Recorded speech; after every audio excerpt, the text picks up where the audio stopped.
Blum schreibt dann noch, Plus-Songs sollten die eigentlich zeitlos sein. Willst ja auch nicht, dass die Song nach einem Jahr allen auf den Sack geht. Ein richtig guter Song ist in 5 Jahren immer noch gut. #Think. Voll Frau Blum. Also ein Ding. Das ist natürlich ein schwieriger, das jetzt in das Thema als Kontext hinein tun, weil ich auch sagen, ein erfolgreicher Künstler oder eine Künstlerin versteht auch den Mindset, dass du musst Songs machen, die zeitlos sind. Aber es ist ein bisschen schwierig zu sagen, mach zeitlose Songs, weil man weiss nicht, was ein Classic wird von deinem Katalog und was nicht.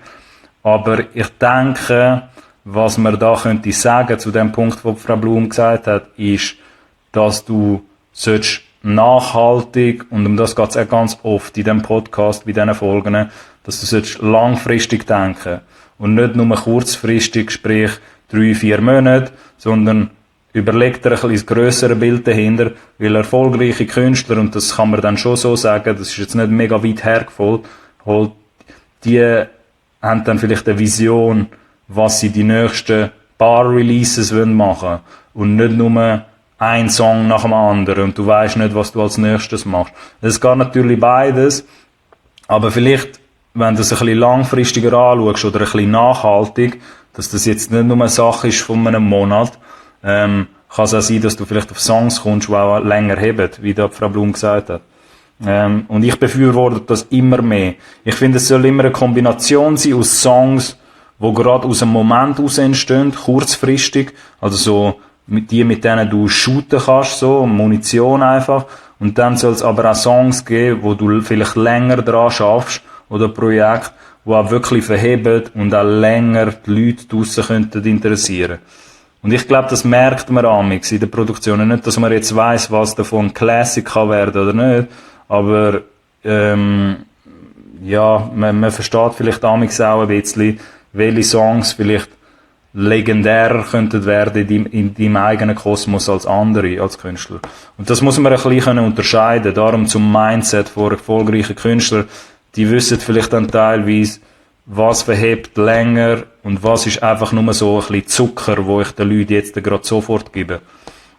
Und es soll vielleicht eine Kombination aus beiden Sachen sein. Der Hashmi, ich nenne ihn jetzt auch mal wieder Hashmi, der Amir ist es natürlich. Wenn die Leute auf seinen Account gehen, dann werden sie sehen, dass der Amir heisst. Das schreibt da noch, das kommt aber nachher darauf an, ob du ein temporärer Cloud-Chaser bist oder ob du für immer rum sein. Voll, mega guter Punkt. Der Amir hat das besser zusammengefasst, als ich das jetzt da irgendwie in meinen 15 Minuten können sagen, weil ich ja gerne mal ein bisschen ausschweife teilweise. Eben, das ist die einzige Unterscheidung und das tut dich auch ein bisschen zementieren, ob du willst einen erfolgreichen Mindset haben oder nicht. Bist du nur ein temporärer Cloud-Chaser oder willst du für immer da sein? Play forever. Wie das der Jay-Z auch immer gesagt hat. Oder ist mal ein Quote von ihm irgendwo gewesen, in einem Interview. Play forever. Dass du, klar, forever ist eine sehr lange Zeit, aber was der Amir da meint, mit temporär Cloud chasen, für die, wo nicht mega Hip-Hop affin sind, würdest du nur den Trends nachjagen, irgendwelche kurzfristigen Trends und auf irgendeinen Zug aufspringen, wo es schon geht und wo du weißt, die Blase platzt vielleicht jetzt dann bald, oder willst du länger spielen als nur der Trend oder der Hype? Und ich finde schon, dass es dann eine Unterscheidung natürlich dort gibt von Leuten, die das professioneller meinen und Leute, die das nicht so professionell meinen. Und dort halt eben ein bisschen Unterscheidung ist zwischen den Künstlern, die wirklich auch den Erfolg haben.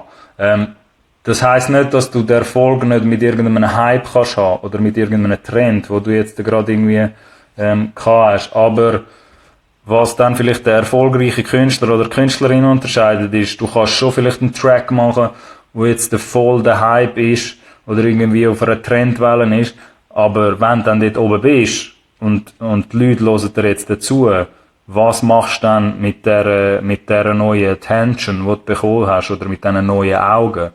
Dort unterscheidet sich's dann, wie erfolgreiche Künstler damit umgehen, Leute, die vorbereitet sind. Das hat dann auch viel mit Vorbereitung zu tun. oder Leute, die halt nicht vorbereitet sind.